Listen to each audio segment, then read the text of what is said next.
और चलिए खबरों में आगे बढ़ेंगे। अजमेर यूथ कांग्रेस के कार्यकर्ताओं का उग्र प्रदर्शन देखने को मिला। राजकीय इंजीनियरिंग कॉलेज पर जबरदस्त हंगामा किया गया है। छात्राओं की सुरक्षा में लापरवाही को लेकर प्रदर्शन हुआ। कॉलेज में भ्रष्टाचार के खिलाफ भी हल्ला बोल देखने को मिला है। कॉलेज के बाहर टायर जलाकर नारेबाजी की गई। दो तस्वीरें आपको दिखा रहे हैं टीवी स्क्रीन पर। यूथ कांग्रेस का जबरदस्त तरीके से हल्ला बोल देखने को मिला है और टायर फूंककर विरोध जताया गया है। छात्राओं की सुरक्षा में लापरवाही को लेकर अब यूथ कांग्रेस सड़कों पर है।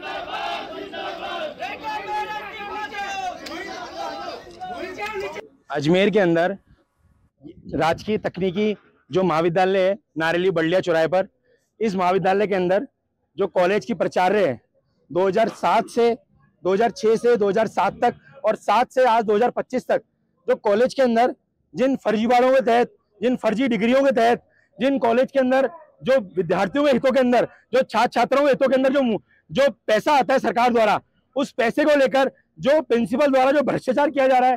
दूसरी तरफ जो स्कूल का, कॉलेज का जो हॉस्टल है, वो हॉस्टल कांग्रेस की सरकार के अंदर 2 करोड़ की लागत से हमारे माननीय पूर्व मुख्यमंत्री अशोक गहलोत जी द्वारा यहाँ पर पैसा दिया गया था और वो SC ST बच्चों के लिए वो जो कॉलेज है, वो हॉस्टल है, उसको। और अब हमारे संवाददाता अशोक भाटी हमारे साथ जुड़ गया। अशोक, अब जिस तरीके से हम तस्वीरें देख रहे हैं, यूथ कांग्रेस सड़कों पर है, प्रदर्शन कर रहा है, फिलहाल वहां पर क्या हालात बने हुए हैं? अभी तक कोई बातचीत हो पाई है क्या? जी बिल्कुल, यूथ कांग्रेस की ओर से आज टायर जलाकर इंजीनियरिंग कॉलेज के बाहर विरोध प्रदर्शन किया गया। उनका कहना है कि कॉलेज में लगातार भ्रष्टाचार की जो है घटनाएं सामने आ रही है। साथ ही सुरक्षा को लेकर भी उन्होंने सवाल, जो अनैतिक घटनाएं हो रही हैं और कई जो छात्राएं हैं उन्होंने शिकायत भी यहाँ पर दर्ज कराई है। तो ऐसे में इस पूरे मामले को लेकर आज उन्होंने अपना विरोध प्रकट करते हुए इस मामले में उचित कार्रवाई की मांग की है और इसको लेकर जो है जिला प्रशासन से मांग की गई, जल्द से जल्द इसमें ठोस कार्रवाई की जाए और जो भ्रष्टाचार करने वाले प्रिंसिपल है या फिर अन्य लोग हैं उन्हीं को ही इसकी जो जिम्मेदारी है वो दी गई है। तो ऐसे में जो कार्रवाई है उसको सही तरीके से किया जाए, इसको लेकर विरोध प्रदर्शन करते हुए यहाँ पर अपनी मांग रखी है। लेकिन पुलिस ने सभी से समझाइश किया है और समझाइश के बाद सभी ने यहाँ पर चेतावनी देते हुए यहाँ पर समय दिया है कि 7 दिन के भीतर अगर कोई कार्रवाई ठोस नहीं होती है तो फिर अजमेर में जो है बड़ा विरोध प्रदर्शन जो है वो किया जाएगा। तो आज एक बड़ा प्रदर्शन जो है यूथ कांग्रेस की ओर से देखने को मिला है। जी चलिए, बिल्कुल, बहुत शुक्रिया आपका जुड़ने के लिए और जानकारी साझा करने के लिए। बूंदी के सीतापुरा स्थित नवोदय विद्यालय के छात्रों ने स्कूल के प्रिंसिपल पर गंभीर आरोप लगाते हुए रोड ब्लॉक किया।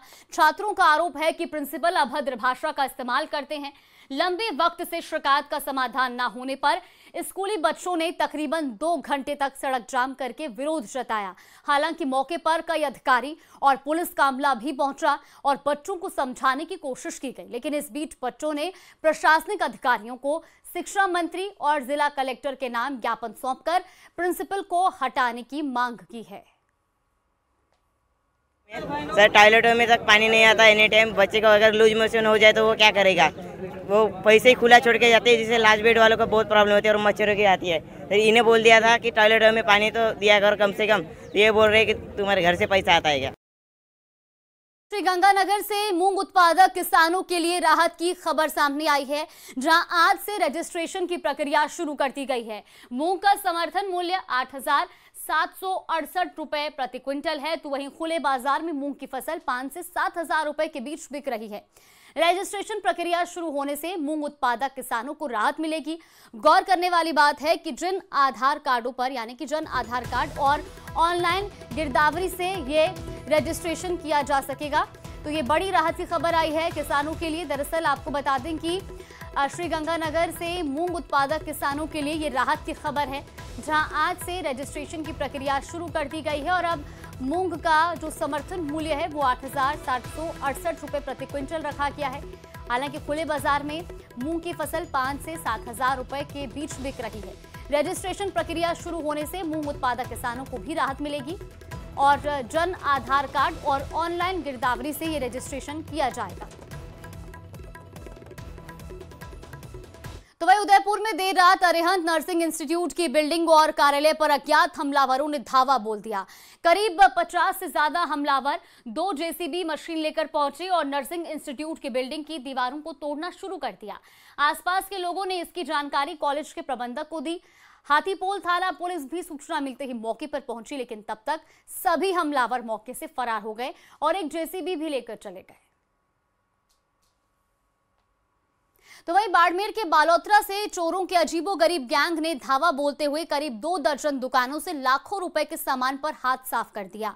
आपको बता दें कि चड्डी गैंग के नाम से कुख्यात इस गैंग के गुर्गे अर्धनग्न अवस्था में वारदात को अंजाम देते हैं।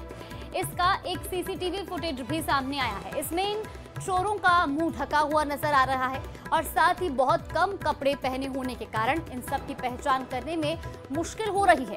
हालांकि पुलिस की ओर से 8 टीमें आरोपियों की तलाश में जुट चुकी हैं।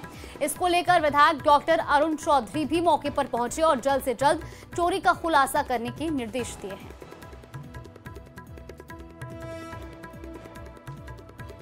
बाद में 4-5 चोर जो है मतलब बिल्कुल अर्धनग्न अवस्था में यहाँ पे कम से कम 21 से 23 दुकानों के ताले तोड़े हैं और बिल्कुल निश्चिंत होकर एक दुकान के से जो है सरिये की सहायता से शटर तोड़ करके अंदर से कैश है या और कोई कीमती सामान है वो अपने साथ ले गए हैं। मिली थी कि यहाँ पे अराउंड 20+ दुकान का तो ताला टूटा हुआ है और संभावना है कि एक गैंग टाइप आके कुछ किया होगा। हम पूरा सीसीटीवी फुटेज चेक करवा रहे हैं, सारे एंट्री एग्जिट पॉइंट्स को चेक करवा रहे हैं।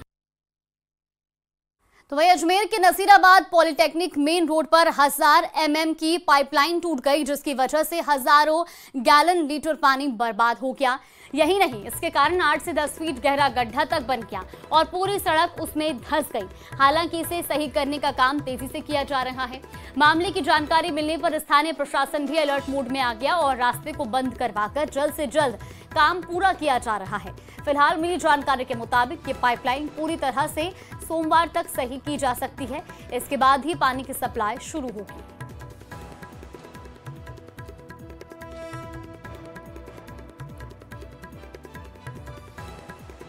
तो वहीं 12 के अटरू में स्मार्ट मीटर लगाए जाने का विरोध किया जा रहा है और इसके लिए लोगों ने स्वैच्छिक तौर पर पूरा कस्बा बंद कर रखा है। दरअसल जयपुर विद्युत वितरण निगम की ओर से निजी कंपनी के जरिए स्मार्ट मीटर लगाए जा रहे हैं और इसको लेकर उपभोक्ताओं का कहना है कि इलाके में पहले से ही स्मार्ट मीटर लगे हुए हैं, जो कम विद्युत खर्च करने पर भी ज्यादा बिल बताता है। लिहाजा लोग दुकानों को बंद करके सड़कों पर हैं। तस्वीरें आप देखिए। स्मार्ट मीटर लगाए जा रहे हैं। हमने देखा कि वास्तव में जो अटरू शहर है, यहाँ पे 80% लोग मजदूर लोग निवास करते हैं, जो सुबह कमा के लाते हैं और शाम को खाते हैं। अगर उनके घरों पे स्मार्ट मीटर लग जाएगा और जो स्मार्ट मीटर की स्पीड है वो पिछले मीटर से 4 गुना है। तो वहीं मध्य प्रदेश की सीमा से सटे सुदूर ग्रामीण अंचल के इलाकों में अवैध कारोबार और गतिविधियों की सूचना के लिए कोटा ग्रामीण एसपी ने विशेष मोबाइल नंबर जारी किए हैं, जिसमें अवैध कारोबार और गतिविधियों के साथ ही वारदातों की सूचना देने वालों का नाम भी गोपनीय रखा जाएगा। बता दें कि कोटा ग्रामीण एसपी सुजीत शंकर ने 2 दिन पहले ऑपरेशन क्लीन स्वीप लॉन्च कर टीम को हरी झंडी दिखाकर रवाना किया था, जिसके तहत ग्रामीण इलाकों में अवैध मादक पदार्थ तस्करी, वाहन चोरी, लूट और चौथ वसूली कर अपना वर्चस्व स्थापित करने वाले बदमाशों पर नकेल कसी जा रही है, जिससे इन इलाकों में सक्रिय बदमाशों में हड़कंप मचा हुआ है। के द्वारा ऑपरेशन क्लीन स्वीप का स्टार्ट किया गया है, जिसके तहत चोरी के केसेस में और मादक पदार्थ बेचने वाले के खिलाफ कार्रवाई की जाएगी। ये टीम पुलिस लाइन से गठित है और वो यहाँ से संचालित एसपी ऑफिस से संचालित होगा। किसी भी व्यक्ति को यदि लगता है जो उनके इलाके में किसी तरह का अवैध काम करने वाले हैं, मादक पदार्थ खासकर बेचने वाले हैं, तस्करी करने वाले हैं या चोरी में लिप्त हैं, तो वो सूचना हमारे जो एसपी का COG नंबर है उस पर दें।